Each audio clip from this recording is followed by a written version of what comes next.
Spend less and shine more with Prince Jewelry's grand festive offers. நான் முதல்வன் திட்டம் மூலம் 1200 மாணவர்களுக்கு முன்னணி நிறுவனங்களில் வேலைவாய்ப்பு கிடைத்துள்ளதாக துணை முதலமைச்சர் உதயநிதி ஸ்டாலின் தெரிவித்தார்.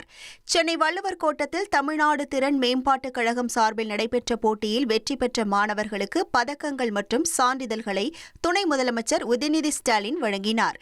நான் முதல்வன் மற்றும் வெற்றி நிச்சயம் திட்டம் மூலம் வேலைவாய்ப்பு பெற்ற மாணவர்களுக்கு பணி நியமன ஆணைகளை வழங்கினார். கோயம்புத்தூர் மாவட்டத்தைச் சேர்ந்த எம் பூஜா அவர்கள் தற்பொழுது நிறுவனத்தில் பணியாற்றுவதற்கான பணி நியமன ஆணையை பெற்றுக் கொள்கிறார்.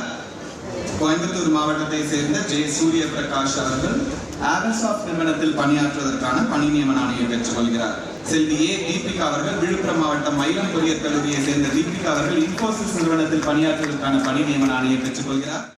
பின்னர் மாணவர்கள் மத்தியில் உரையாற்றிய உதயநிதி ஸ்டாலின், பள்ளி படிப்பு, கல்லூரி செல்வதே பிற மாநிலங்களில் கனவாக இருக்கக்கூடிய நிலையில் தமிழ்நாட்டில் அடுத்த கட்ட வளர்ச்சிகளை மாணவர்கள் அடைந்து வருவதாக பெருமிதம் தெரிவித்தார். Spend less and shine more with Prince Jewelry's grand festive offers.